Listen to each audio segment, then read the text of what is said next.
दोस्तों, जिन्होंने अभी तक आरआरबी ग्रुप डी में फॉर्म फिलअप नहीं किया है और वो जोन वाइज वेट कर रहे हैं कि किस प्रकार से हम फॉर्म को फिलअप करें, किस जोन में डालें, इस तरह की अटकलें उनको उनके पास में है कि हम किस जोन में भरेंगे तो सेफ रहेगा, कौन सा डेंजर जोन है, कहाँ पे कैसे फॉर्म फिलअप हो रहे हैं। इस सारी चीज़ों की वजह से अभी तक जिन्होंने फॉर्म नहीं फिलअप किया है तो उनके लिए ये वीडियो है। आपको इस वीडियो के माध्यम से मैं बताने का प्रयास करूंगा कि किस तरह से आप किस जोन में आप अब भरेंगे फॉर्म तो आप सेफ रहेंगे। तो बने रहिए वीडियो के साथ। नमस्कार, प्रणाम, जय हिंद। मैं मनीष आप सभी का स्वागत करता हूं आपके अपने YouTube channel job fix academy पर। दोस्तों, बहुत सारे जो कि स्टूडेंट हैं अभी तक भी सोच रहे हैं कि हम किस जोन में फॉर्म डालें नहीं डालें, तो उस पर आज हम चर्चा करेंगे, उसको बताने का आप सभी को प्रयास करेंगे। तो चैनल को जरूर सब्सक्राइब कीजिए क्योंकि आपके लिए मैं इस तरह की जरूरी अपडेट देता रहूंगा। तो चैनल को जरूर सब्सक्राइब कर लीजिए। आइए जानने का प्रयास करते हैं। दोस्तों, सबसे पहले मुख्यतः तीन प्रकार के जो बच्चे हैं, वो तीन प्रकार के बच्चे मुख्यतः हैं। आप सभी को बता दूं, किसी भी फाइट में आपको तीन प्रकार के बच्चे हैं। तो देखिए, तीन प्रकार में सबसे बड़ी पहली जो बात हो गई आपका, फर्स्ट में सबसे पहले हो गया कि जिनका अच्छा स्कोर है, बहुत ही अच्छा है, जो कि बहुत ही अच्छा स्कोर कर पा रहे हैं, वे मॉक टेस्ट लगा रहे हैं। या पिछली जो रेलवे की एग्जाम हुई जिसमें मान के चलिए कि आपका टेक्नीशियन का एग्जाम हुआ, एएलपी का एग्जाम हुआ, आपका और भी जितने एग्जाम हुए उसमें उन्होंने अच्छा स्कोर किया, यानी कि 70+ स्कोर किया, यानी कि 70+ स्कोर किया है। तो वो जो बच्चे हैं उस प्रकार के बच्चे। आपका दूसरे नंबर पे वो बच्चे हैं जो कि एवरेज हैं, जो कि 50-50 पे हैं, इस प्रकार के बच्चे हैं। तो वो दो प्रकार के बच्चे हुए। और आपका थर्ड नंबर पे आते हैं कि ये थोड़ा सा वीक हैं, ये आपके वीक हैं। तो आप सभी को मैं बता देता हूं। सबसे पहले ये तीन प्रकार के बच्चे हैं जो कि फॉर्म फिलअप करने के लिए सोच रहे हैं। तो आपको सबसे पहले बताता हूं कि जो अच्छा है, सबसे अच्छे कैटेगरी में है, उनको उनको बोलूंगा कि थोड़ी सी और मेहनत कीजिए और आप अपने पसंदीदा जोन में डालिए, जो आपका पसंदीदा जोन हो।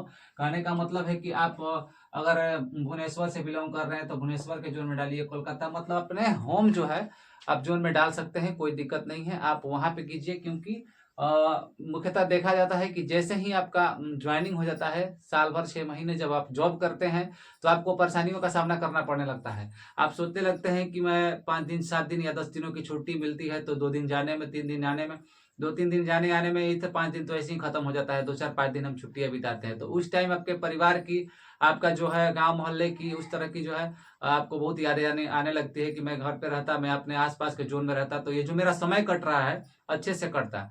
तो समझ जाइए कि आपके घर के पास में अगर आपके होम जो कि जोन है उसमें आपका अगर जॉब होता है तो उससे बेहतर कुछ नहीं है। तो जो 70+ स्कोर रहे भाई मेरे, उनके लिए सबसे अच्छी चीज है कि वो अपने ही जोन में डालें, उनके लिए सेफ होगा। अब एवरेज वालों के लिए मैं बता रहा हूँ, कि अगर आप एवरेज हैं तो आपको बहुत ज्यादा मेहनत करने की जरूरत है। आप अभी से सोचिए कि मेरा एग्जाम जो है वो कल ही है।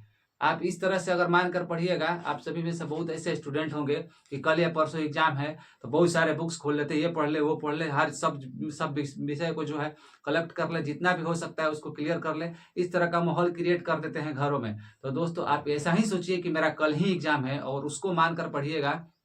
आपका कोई भी जॉब नहीं रोक सकता है। दोस्तों, जॉब का बस एक ही मायने है कि जिसने घंटों को महत्व दिया उसका तो जॉब नहीं होगा, जिसने घंटों को महत्व दिया उसका जॉब नहीं होगा, और जिसने मिनटों को महत्व दिया उसका तो 50-50 चांसेस है। लेकिन यारो, जिसने सेकंड, एक एक सेकंड को महत्व देना शुरू कर दिया उसका जॉब किसी का बाप भी नहीं रोक सकता है। ठीक है। तो आइए अब देखिए, एवरेज के बाद आप लो वाले आ गए, सबसे लो कैटेगरी में, जो कि अभी तैयारी कर रहे हैं, सोच रहे हैं क्या करें। तो उनके लिए तो भाई समझ जाइए कि आपको डेली 15 घंटा 18 घंटा आप एजुकेशन, एकदम सोचिए कि बस एजुकेशन के अलावा मेरे जीवन में कुछ नहीं है। क्योंकि ग्रुप डी की वैकेंसी कब फिर आएगी नहीं आएगी, सरकार की हालत आप देख ही रहे हैं। सीट भी कम है। पिछली बार तो आपको सीट जो था, आप सभी को पता है कि पिछली बार जो सीट था आपका 1,03,769 सीट था, जिसमें आपको 1.25 यानी 1,25,00,000 फॉर्म फिलअप हुए थे। उस टाइम की बात, तो उस टाइम तो कट ऑफ बहुत ही कम गया था। आपको मान के चले हाईएस्ट कट ऑफ चंडीगढ़ का गया था जो कि 70 गया था, हाईएस्ट कट ऑफ था जो कि 70 गया था। और लोवेस्ट में आपका 57। आपको बता रहा हूं मैं जनरल से, ठीक है। इसके नीचे ही होगा जो कि कैटेगरी वाइज होंगे। तो देखिए, हाईएस्ट 70 गया था चंडीगढ़ का और लोवेस्ट में आपका 57 गया था सिकंदराबाद का। तो उस टाइम जो वैकेंसी था आपका 1,03,700, 1 लाख था, यानी कि इसके लगभग मान के चलिए कि तिगुना, तिगुना से अधिक ही बोलिए, तिगुना, लगभग मान के चलिए कि तिगुना था। अब सोचिए कि तिगुना था तो कट ऑफ इस बार तो क्लियर है कि हाई जाने वाला है, कट ऑफ तो आपका हाई जाएगा ही। तो आप सभी अपनी तैयारी को जबरदस्त कीजिए, क्योंकि आप सभी ने टेक्नीशियन में भी देखा होगा कि 70 प्लस 75 प्लस 80 प्लस 90 प्लस मारने वाले लड़के हैं, तो इसलिए कट ऑफ हाई जाएगा। अब देखिए कहाँ कहाँ कितनी वैकेंसी आप सभी को डिटेल्स मैंने लिख दिया है, आप चाहिए तो स्क्रीनशॉट ले सकते हैं। देखिए सबसे बड़ी बात है कि कुछ इसमें से जोन है जहाँ पे ज्यादा फॉर्म गिरने वाले हैं, जैसे कि आपका ये मुंबई का जोन हो गया, मुंबई और न्यू दिल्ली, ये आपका सेंट्रल और वेस्ट, ये आपका दो मुंबई और न्यू दिल्ली, यहाँ पे तो बहुत ज्यादा संख्या में फॉर्म फिलअप होने वाले हैं। तो यहाँ पर आप अपने हिसाब से देख लीजिएगा कि अगर जिसका होम होगा उसका तो कोई दिक्कत है, उसका बहुत बढ़िया है। तो ये 3 हो जो सबसे ज्यादा फॉर्म फिलअप होंगे। लेकिन ये भी बात है, फॉर्म तो फिलअप होंगे लेकिन एवरेज रहेगा। आपको बता देते हैं इसका कट ऑफ जो है इसका ये एवरेज रहने वाला है, ये नहीं कि हाई जाने वाला है, नहीं एवरेज रहने वाला है। अब देखिए यहाँ पे सबसे कम वैकेंसी, इधर पे जो वैकेंसी है आपका 200 सीटें, ये 2-3 है, यहाँ पे सबसे कम सीटें हैं।